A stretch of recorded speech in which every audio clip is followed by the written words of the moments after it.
we are moving to discuss about the humidification and dehumidification. So already మీకు నేను ఈ concept చెప్పాను. So హ్యూమిడిటీని increase చేస్తే అది హ్యూమిడిఫికేషన్ అని, రిమూవల్ ఆఫ్ హ్యూమిడిటీని డీహ్యూమిడిఫికేషన్ అని అంటారు.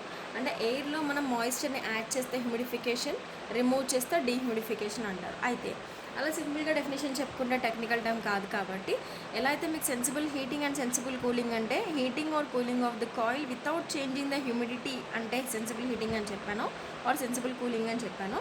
Here also the addition of the moisture to the air without changing the dry bulb temperature is known as the humidification, or the removal of the moisture from the air without changing the dry bulb temperature is nothing but dehumidification. అంటే ఇక్కడ హ్యూమిడిటీని add చేయడం, remove చేయడం common అండి.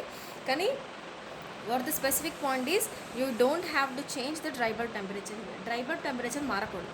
యాక్చువల్గా మీకు ఇక్కడ ఇంకో డౌట్ కూడా వస్తుంది. హ్యూమిడిటీని డ్రై ఎయిర్కి హ్యూమిడిటీని యాడ్ చేస్తే టెంపరేచర్ ఖచ్చితంగా తగ్గుతుంది. తగ్గకుండా టెంపరేచర్ని కాన్స్టెంట్గా మెయింటైన్ చేసుకుంటూనే హ్యూమిడిటీని యాడ్ చేయాలి. అంతేగాని ఎయిర్లో హ్యూమిడిటీని యాడ్ చేసేస్తే హ్యూమిడిఫికేషన్ అవ్వదు. ఓకే, సో ఇది జరగాలి అంటే దీనికి స్పెసిఫిక్ మెథడ్స్ ఉంటాయి, అవి ఎక్స్ప్లెయిన్ చేస్తాను. సో దానికంటే ముందు first the point is definition. So that is the addition of, these are the definitions. Addition of the moisture to the air without change in its dry bulb temperature is known as humidification. అలాగే removal of the moisture to the air without change in its dry bulb temperature is known as dehumidification. So హ్యూమిడిఫికేషన్లో వచ్చేసరికి RH అంటే relative humidity. మీకు already RH అంటే ఏంటో చెప్పానండి, మీరు definitions ఒకసారి రిఫైజ్ చేసుకుంటే గుర్తొస్తాయి. సో RH వాల్యూ అనేది ఇక్కడ ఇంక్రీజ్ అవుతుంది, ఇక్కడ RH వాల్యూ అనేది డిక్రీజ్ అవుతుంది. So how the RH values can be defined and how these values can be, యాక్చువల్గా మాయిశ్చర్ అని మాట్లాడుతున్నాము అంటే దిస్ ఈజ్ W అంటే హ్యూమిడిటీ, డ్రై బల్బ్ టెంపరేచర్ అంటే DBT. So dry bulb temperature అంటే ఏంటండి DBT. సో ఇది మనం సైక్రోమెట్రిక్ చార్ట్లో ఎలా డిఫైన్ చేసుకుంటాం, I will show you the formula. So ఏదైతే మనం పాయింట్ చెప్తున్నామో హ్యూమిడిఫికేషన్ అంటే ఏమవ్వాలండి, హ్యూమిడిటీ పెరగాలి. అంటే ఈ పాయింట్ దగ్గర నుంచి ఈ పాయింట్కి హ్యూమిడిటీ పెరగాలి. హ్యూమిడిటీ పెంచుతున్నాము అంటే డ్రై బల్బ్ టెంపరేచర్ కాన్స్టెంట్గా ఉండాలి. కాబట్టి you have to take line so which is defining TD1 is equal to TD2. So this is the W1 and this is the W2. So this is the process. This is the point 1 and this is the point 2. Okay, so దీనికి సంబంధించిన enthalpy values తీసుకోవాలంటే this is the enthalpy scale. So enthalpy scale మీద కరస్పాండింగ్గా ఉండే 1 point దగ్గర 2 point దగ్గర marks మనం చేసుకుంటే so this will be H1 and this will be H2. ఇది ఎంథాల్పీ స్కేల్ అండి. మీకు ఆల్రెడీ నేను సైక్రోమీటర్ చార్ట్లో చూపించాను. ఇది ఎంథాల్పీ స్కేల్. ఈ స్కేల్ ఇది, ఈ స్కేల్ మీద W1కి కరస్పాండింగ్గా 2 పాయింట్కి కరస్పాండింగ్గా H1 H2 వాల్యూస్ తీసుకుంటే you will calculate this one. అయితే మీకు ఇక్కడ రిలేటివ్ హ్యూమిడిటీ వాల్యూస్ తీసుకుంటే so in this the relative humidity values are this is the 5.1 and this is the 5. So 1 point దగ్గర కంటే 2 పాయింట్ దగ్గర రిలేటివ్ హ్యూమిడిటీ వాల్యూ ఎక్కువ. మీకు అందరికీ చెప్పాను, గుర్తుందో లేదో. ఇలా మనం కర్వ్స్ డ్రా చేసుకుంటూ వెళ్తాం. ఇక్కడ 10, 20, 30 ఉంది. సో ఇది 40 వేసుకుంటే ఇది 50, 60 ఉంటుంది. అంటే 40 to 60 హ్యూమిడిటీ వాల్యూ పెరిగింది, రిలేటివ్ హ్యూమిడిటీ. సో అదే ఇక్కడ రాశాను, హ్యూమిడిఫికేషన్లో RH వాల్యూ ఇంక్రీజ్ అవుతుంది అని. So this is the point here. అలాగే మనం డీహ్యూమిడిఫికేషన్ అని చెప్తున్నాం అనుకోండి. సో డీహ్యూమిడిఫికేషన్లో ఏమవ్వాలి, పాయింట్ రెడ్యూస్ అవ్వాలి. So let it be this the point 1 and let it be this the point 2. 1 నుంచి 2కి మనం ఏం చేయాలంటే హ్యూమిడిటీని రెడ్యూస్ చేయాలి.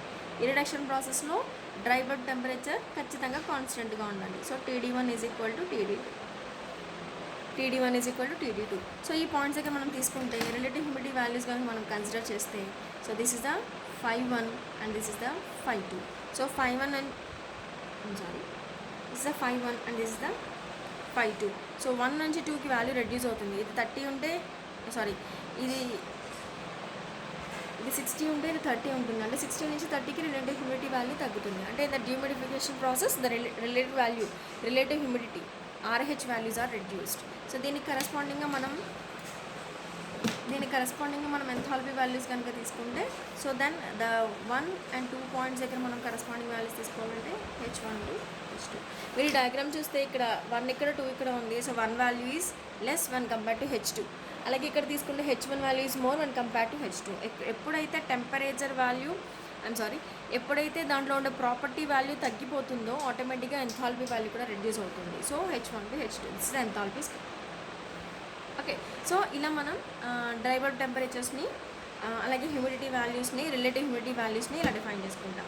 దేంట్లో డీహ్యూమిడిఫికేషన్ అండ్ హ్యూమిడిఫికేషన్ మెథడ్లో. సో దీనిలో మనం కన్సిడర్ చేస్తే we're having a formula. So that is ఇప్పుడు యాక్చువల్గా 1 to 2 ఆర్ ఇక్కడ 1 to 2 ఏదైతే నువ్వు తీసుకున్నావో హ్యూమిడిటీని యాడ్ చేస్తున్నాం తీసేస్తున్నామంటే ఖచ్చితంగా దాని ఫేజ్లో చేంజ్ వస్తుంది. ఫేజ్లో చేంజ్ రావడానికి జరిగే హెల్ప్ చేసే ప్రాసెస్ని ఏమంటారు? లేటెంట్ హీట్ అంటారు. So here the latent heat is equal to, which is LH, that is equal to H2 minus H1. దీన్ని ఇంకెలా రాసుకోవచ్చు అంటే HFG into W2 minus W1. HFG అంటే లేటెంట్ హీట్ కదండి, ఇంటూ దాని హ్యూమిడిటీలో చేంజ్, ఎంత హ్యూమిడిటీ చేంజ్ అవుతుంది అనేది కూడా మనం ఇక్కడ నోట్ చేసుకోవచ్చు. So this is nothing but latent heat of vaporization at dry bulb temperature. So that is latent heat of vaporization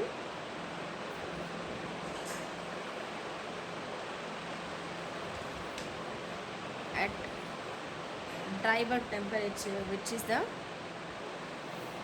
TD1.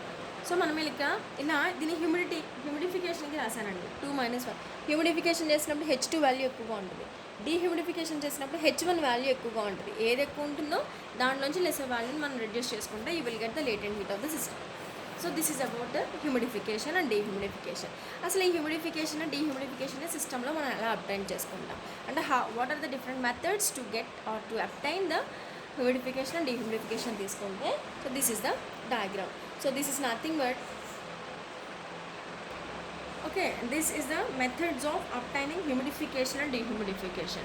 జనరల్గా హ్యూమిడిఫికేషన్ అంటే ఏంటంటే మీ ఇంటెన్షనల్ పాయింట్ ఆఫ్ వ్యూలో హ్యూమిడిఫికేషన్ అంటే వాటర్ని తీసుకెళ్ళి ఎయిర్లో స్ప్రే చేసేస్తే that will be humidification.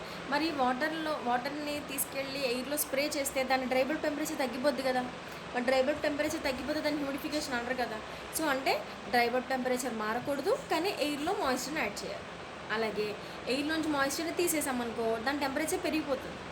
ఎయిర్లోంచి moisture remove చేస్తే దాని టెంపరేచర్ పెరుగుతుంది. అలా పెరగకూడదు, అలా పెరిగితే అది డీహ్యూమిడిఫికేషన్ అవ్వదు. అక్కడ కూడా ఎయిర్లోంచి మనం హ్యూమిడిటీని తీసేయాలి, కానీ డ్రై బల్బ్ టెంపరేచర్ ఎఫెక్ట్ అవ్వకూడదు.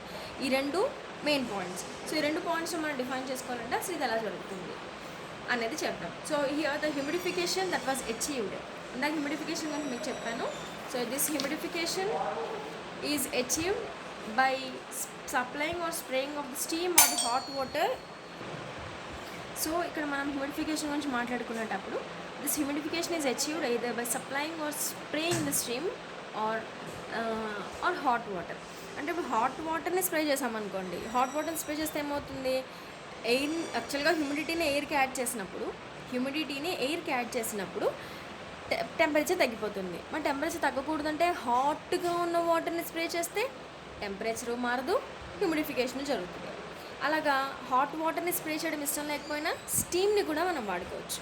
సో స్టీమ్ని మనం ఎయిర్లో స్ప్రే చేసామనుకోండి, ఆటోమేటిక్గా దాంట్లో హ్యూమిడిటీ పెరుగుతుంది, టెంపరేచర్ ఎఫెక్ట్ అవుతుంది. ఇలా హ్యూమిడిఫికేషన్ని తీసుకురావచ్చు.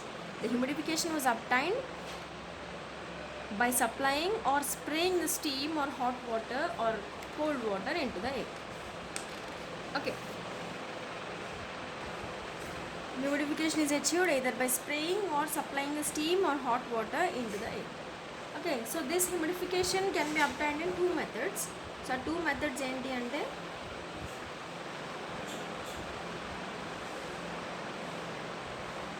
direct method or indirect method.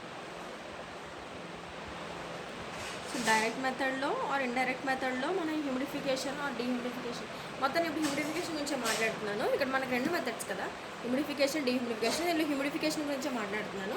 So హ్యూమిడిఫికేషన్ని యాక్చువల్గా రెండు రకాలుగా చేస్తాం, ఒకటి డైరెక్ట్ మెథడ్లో, ఇంకొకటి ఇండైరెక్ట్ మెథడ్లో. ఓకే, సో యాక్చువల్గా ఇండైరెక్ట్ మెథడ్లో ఏం చేస్తామంటే, సో డైరెక్ట్ మెథడ్లో డైరెక్ట్గా water is sprayed in a highly atomised state into the room to be air condition. So ఏదైతే నువ్వు స్పేస్ని ఎయిర్ కండిషన్ కావాలనుకుంటున్నామో ఆ రూమ్లో హైలీ యాటమైజ్డ్ స్టేట్లో అంటే చాలా చిన్న చిన్న పార్టికల్స్గా వాటర్ని స్ప్లిట్ చేసేసి విడగొట్టేసి ఆ వాటర్ని రూమ్లోకి పంపిస్తాం. అయితే ఈ మెథడ్ అంత ఎఫెక్టివ్ కాదు, ఎందుకంటే డైరెక్ట్గా వాటర్ని మనం ఎయిర్ కూలర్స్, మీ అందరికీ తెలుసు అనుకుంటా, వాటర్ కూలర్స్ తెలుసు కదా మీకు. మనం ఇంట్లో యూస్ చేసుకునే కూలర్స్ ఉంటాయి కదండి, ఇన్స్టెడ్ ఆఫ్ ఏసీస్ కూలర్స్ వాడుకుంటాం, air coolers. So air coolers ఎలా అయితే కింద వాటర్ సప్లై చేసుకుంటూ యూస్ చేసుకుంటామో, దానికి ఒక ఇంట్లో ఏసీ యూస్ చేసుకున్న దానికి రెండింటికి డిఫరెన్స్ ఉంది. ఎప్పుడైతే వాటర్ని స్ప్రింకిల్ చేసుకుంటూ ఆ కూలర్ ఎయిర్తో పాటు మాయిశ్చర్ని రూమ్లోకి రిలీజ్ చేస్తుందో, మనకి ఒక somewhat oily nature of the skin will be obtained. So మన స్కిన్ మీద ఆయిలీ నేచర్ అంటే కొంచెం ఆ మాయిశ్చర్ మన స్కిన్ మీద పడుతుంది కాబట్టి జిడ్డుగా ఉంటుంది. అలా కాకుండా ఎయిర్ కండిషనింగ్ యూస్ చేస్తున్న రూమ్స్లో you can't face such a difficult situation to the skin. So స్కిన్కి కానీ ఆ సిచ్యువేషన్స్కి కానీ ఆ అట్మాస్ఫియర్ కానీ మీకు కంఫర్టబుల్గా ఉంటుంది. కానీ మామూలుగా కూలర్స్ కనుక తీసుకుంటే ఆ కూలర్స్లోంచి మనకి వాటర్ స్ప్రింకిల్ అవుతూ రూమ్లో పడుతుంది కాబట్టి దానివల్ల కొంచెం సఫికేటింగ్ ప్రాబ్లమ్స్ అనేవి వస్తాయి. సో అదే డిఫరెన్స్ ఇక్కడ కూడా. ఎప్పుడైతే హ్యూమిడిటీ కోసం మనం డైరెక్ట్గా వాటర్ని ఎయిర్లోకి స్ప్రింకిల్ చేస్తామో, అది కూడా హ్యూమిడిఫికేషనే, కానీ that is not effective. So that is the direct method. So indirect మెథడ్లో మనం ఏం చేస్తున్నామంటే, ఇక్కడ మీకు డయాగ్రామ్ కనిపిస్తుందో లేదో, ఒక ఎయిర్ వాషర్ని యూజ్ చేసుకుంటున్నాం. This is the air washer. So air washer అనేది this is used for the indirect method. So దీంట్లో ఏం చేస్తామంటే, మీకు ఈ డయాగ్రామ్ అర్థమవుతుందో లేదో, here the air will be entered into the ఛాంబర్లో ఎంటర్ అవుతుంది. So this is the exit. ఛాంబర్లోకి ఎంటర్ అయ్యి బయటకు వెళ్ళిపోయేటప్పుడు ఎలా ఉందో మీకు ఒకసారి చూద్దరు కానీ. So you are having the water level here. So we are having the makeup water availability or the provision will be there. Okay, so you are having the sprayed nozzles, and this is the tank and spray nozzle. And మీకు ఇక్కడ తీసుకుంటే this is a pump. So ఈ pump నుంచి మనకి heating coil ద్వారా are cooling coil, నాకు heating కావాలంటే heating, cooling కావాలంటే కూలింగ్. సో హీటింగ్ కాయిల్ కానీ కూలింగ్ కాయిల్ ద్వారా మనం వాటర్ని ఇక్కడ స్ప్రే చేసుకుంటూ వెళ్తాం. ఓకే, సో ఇక్కడ జరిగేటప్పుడు ఇది జనరల్గా కన్స్ట్రక్షన్ అండి. సో ఎలిమినేటర్ ప్లేట్స్ అనేవి మీకు రెండు కనిపిస్తున్నాయి. సో ఎలిమినేటర్ ప్లేట్స్ ఏం చేస్తాయి కూడా ఇప్పుడు నేను చెప్తాను. Okay, so now here the water is introduced into the air in the air conditioning plant with the help of air washers in general manner. Air washers లేకుండా మనకి AC రూమ్స్లోకి air అనేది ఎంటర్ అవ్వదు. Okay, so this conditioned air is then supplied to the room to be air condition. So the air washer humidification అనేది ఎలా జరుగుతుందో చూద్దాం. 3 వేస్లో జరుగుతుందండి. ఎయిర్ వాషర్ ద్వారా ఎయిర్ కండిషనింగ్ అనేది, అంటే ఎయిర్ వాషర్ ద్వారా హ్యూమిడిఫికేషన్ అనేది 3 వేస్లో జరుగుతుంది. సో యాక్చువల్గా మీ పాయింట్ ఆఫ్ వ్యూలో హ్యూమిడిఫికేషన్ ఎలా జరుగుతుంది అనుకుంటున్నారంటే, హాట్ ఎయిర్ని డైరెక్ట్గా రూమ్లోకి స్ప్రింకిల్ చేస్తే సరిపోతుంది.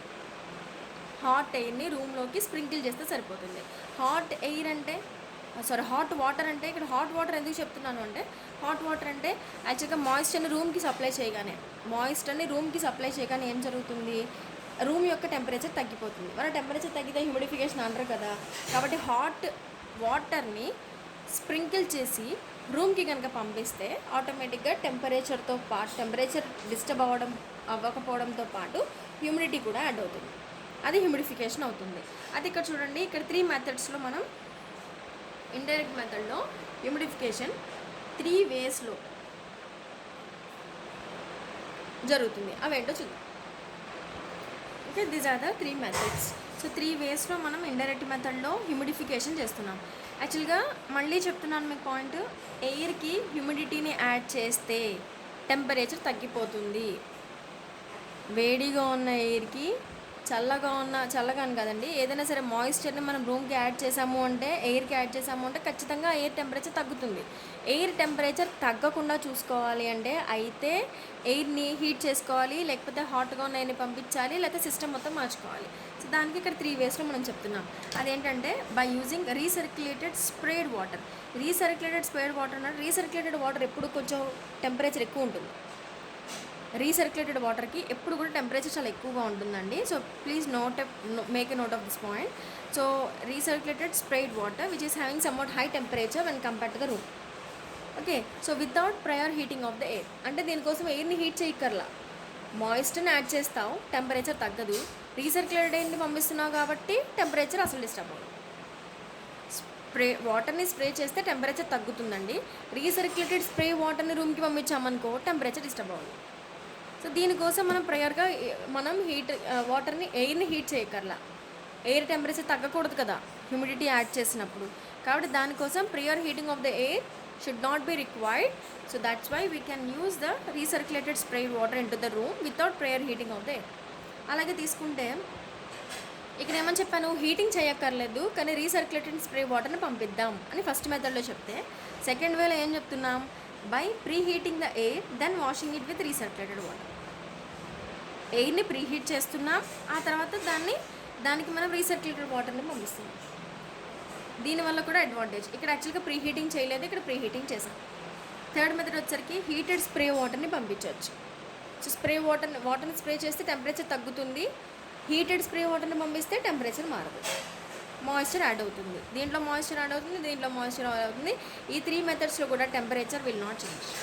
3 మెథడ్స్లో కూడా temperature will not change. So in this way we can get the indirect method of humidification to the room. అలాగే డీహ్యూమిడిఫికేషన్ గురించి మాట్లాడుకోవాలంటే, so in this dehumidification method, in this diagram we have the different methods. So యాక్చువల్గా ఇందులో ఏం జరగాలి అంటే dehumidification జరగాలి అంటే, సో డీహ్యూమిడిఫికేషన్ జరగాలి అంటే మనం తీసుకున్న ఎయిర్లో మాయిశ్చర్ని రిమూవ్ చేయాలి. జనరల్గా what are the different methods to remove the moisture? So moisture remove అవ్వాలి అంటే ఆ ఎయిర్లో ఉన్న వాటర్ పార్టికల్స్ ఏవైతే ఉన్నాయో కండెన్స్ అవ్వాలి. కండెన్స్ అయిపోయి డ్రాప్లెట్స్గా బయటకు వచ్చేసాయి అనుకో, దెన్ ఆటోమేటిక్గా డీహ్యూమిడిఫికేషన్ జరిగినట్టే. మరి ఎయిర్లోంచి కండెన్సేషన్ చేసి మనం టెంపరేచర్ని తగ్గించేసి ఆ డీహ్యూమిడిఫికేషన్ చేస్తున్నాం కాబట్టి ఆ ప్రాసెస్లో టెంపరేచర్ ఎఫెక్ట్ అవుతుంది. టెంపరేచర్ ఎఫెక్ట్ అయితే మళ్ళీ అది డీహ్యూమిడిఫికేషన్ అవ్వదు. సో డీహ్యూమిడిఫికేషన్ అయినప్పుడు టెంపరేచర్ మారకూడదు, హ్యూమిడిటీని తీసేయాలి. సో అది జరగాలి అంటే మన ఎయిర్ వాషర్ని ఇక్కడ యూజ్ చేసుకుంటున్నాం with the help of chemicals. So chemicals వాడచ్చు, అలాగే వాటర్ని కూడా యూజ్ చేసుకోవచ్చు, ఏ మెథడ్ అయినా పర్వాలేదు. జనరల్గా అవుట్ సైడ్ ఎయిర్ని లోపలికి పంపిస్తున్నాం కదా. So before entering this air in to the chamber, that should be cooled below it's dew point temperature. So దాని డ్యూ పాయింట్ టెంపరేచర్ కంటే తక్కువకి దాన్ని కనుక మనం కూల్ చేయగలిగితే, డ్యూ పాయింట్ టెంపరేచర్ అంటే ఏమని చెప్పాను మీకు, దాంట్లో ఉండే మాయిశ్చర్ కండెన్సేషన్ స్టార్ట్ అవుతుంది. ఆ టెంపరేచర్కి రీచ్ అయిందనుకో ఆటోమేటిక్గా ఎయిర్లోంచి మనం ఏం చేసినట్టు, హ్యూమిడిటీని రిమూవ్ చేసినట్టు.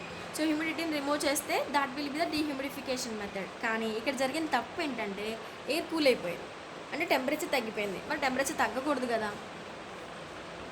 ఓకే, కాబట్టి the outside air or entry air is cooled below its dew point temperature so that it loses its moisture by condensation. Then the moisture removal is also accomplished when the spray water is chilled water and its temperature is lower than the dew point temperature of the air. సో ఇప్పుడు మనకు వచ్చిన దాన్ని బట్టి ఏంటంటే dry bulb temperature before entering the tank is less, మరి తగ్గకూడదు, దీని టెంపరేచర్ పెరగాలి. కాబట్టి దీనికోసం ఏం చేస్తున్నామంటే, you're observing a heating coil here.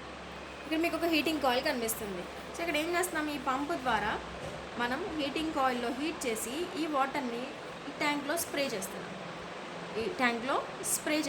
ఈ స్ప్రే చేయడం వల్ల ఏమవుతుందంటే the water will get the temperature. So water ఇక్కడ మనకు కావాల్సిన టెంపరేచర్కి రీచ్ అవుతుంది. అంటే ఇక్కడ ఆటోమేటిక్గా హ్యూమిడిఫికేషన్ అంటే కాన్స్టెంట్ సాచురేషన్ కండిషన్కి వచ్చేంత వరకు మనకి ఇక్కడ ఈ హ్యూమిడిటీతో పాటు టెంపరేచర్ కూడా ఇక్కడ యాడ్ అవుతుంది. And it the eliminator plates దగ్గర ఏమవుతుందంటే ఏదైతే మాయిశ్చర్ ఇక్కడ యాడ్ అయిందో ఆ మాయిశ్చర్ ఇక్కడ వదిలేసి అప్పుడు ఎయిర్ని బయటికి పంపించేస్తాం. మీకు ఇక్కడ రావాల్సిన డౌట్ ఏంటంటే, ఇక్కడ కండెన్సేషన్ అయిపోయింది కదా, దీంట్లో ఇక్కడ ఎయిర్ మొత్తం వాటర్ పార్టికల్స్ అన్నీ ఇక్కడ వదిలేసాం కదా. ఈ వాటర్ పార్టికల్స్ వదిలేసిన తర్వాత లోపలికి వచ్చిన దానికి టెంపరేచర్ తక్కువగా ఉంటుంది. ఈ తక్కువగా ఉన్న టెంపరేచర్కి వాటర్ని ఇక్కడ స్ప్రే చేయడం ద్వారా, ఇది కొంచెం హీట్ చేస్తున్నాం కదండి, అంటే హాట్ వాటర్ని ఇక్కడ స్ప్రే చేస్తున్నాం. హాట్ వాటర్ని స్ప్రే చేయడం ద్వారా మాయిశ్చర్తో పాటు టెంపరేచర్ కూడా పెరుగుతుంది కదా. ఆ పెరిగిన మాయిశ్చర్ని ఏం చేస్తారు, ఆ పెరిగిన మాయిశ్చర్ ఇక్కడ రిమూవ్ అవుతుంది, ఎలిమినేటర్ ప్లేట్స్ ద్వారా ఇక్కడ రిమూవ్ అవుతుంది. అయితే ఇలా వాటర్ని యాడ్ చేయడం వల్ల మనకు కొంచెం ప్రాబ్లం వస్తుంది కాబట్టి సో ఈ డీహ్యూమిడిఫికేషన్ మెథడ్ని కెమికల్స్ ద్వారా కూడా మనం అచీవ్ చేయొచ్చు. కెమికల్స్ ద్వారా అంటే ఇక్కడ ఏదైతే నేను ఇక్కడ వాటర్ చూపిస్తున్నానో ఇక్కడ వాటర్ అవ్వదండి, కెమికల్ అవుతుంది. సో ఈ కెమికల్ని మనం హీట్ చేసి కూల్ చేసి ఈ కెమికల్స్ని ఇక్కడ డ్రై ఎయిర్ మీద స్ప్రింకిల్ చేసామనుకో, ఈ కెమికల్స్ ఈ ఏరియా టెంపరేచర్ని పెంచుతుంది. ఈ కెమికల్స్ అన్నీ మళ్ళీ బాటంలో డిపాజిట్ అవుతాయి, మళ్ళీ రీసర్క్యులేట్ అవుతుంది. Instead of using water, if you can use the chemicals, then automatically the additional amount of humidity addition will not takes place. అది జరగదు కాబట్టి యాక్చువల్గా 2 types ఆఫ్ కెమికల్స్ ఇక్కడ మనం యూజ్ చేసుకుంటాం. ఆ కెమికల్స్ ఏంటి అంటే 2 types ఆఫ్ కెమికల్స్ని యూజ్ చేసుకుంటాం. ఒకటి ఏంటంటే కాల్షియం క్లోరైడ్, ఇంకొకటి silica gel and activated ammonia.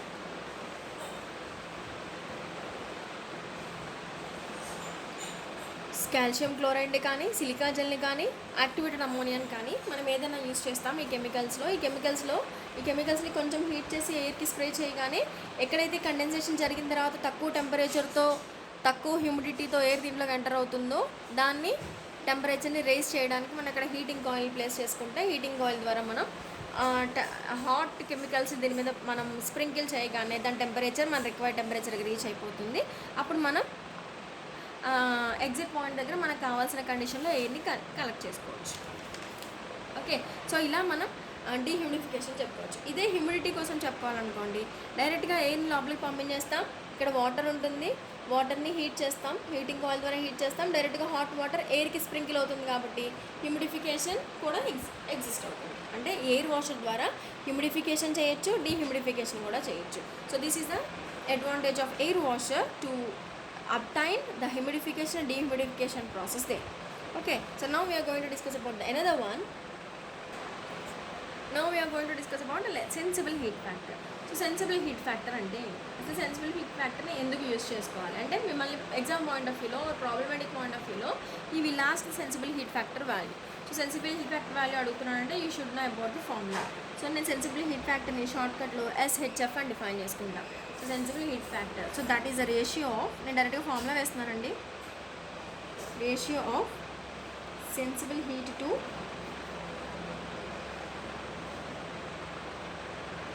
Total heat. Sensible heat అంటే టోటల్ హీట్ అంటే అది ఏమవుతుందంటే sensible heat plus latent heat అవుతుంది. అంటే SH by SH plus LH. So this is a formula for the sensible heat factor. So this is a very important formula andi. So sensible heat factor ante sensible heat by sensible heat plus latent heat. This is a formula for the sensible heat factor. Okay, so in the next class we will discuss about the remaining methods. So ఇంతవరకు ఈ రోజు methods అండి. So next క్లాస్లో నేను next methods మీకు explain చేస్తాను. ఈ formula మాత్రం మీరు బాగా గుర్తుపెట్టుకోవాలి, ఎగ్జామ్ పాయింట్ ఆఫ్ వ్యూలో చాలా ఇంపార్టెంట్, ప్రాబ్లమాటిక్ పాయింట్ ఆఫ్ వ్యూలో చాలా ఇంపార్టెంట్.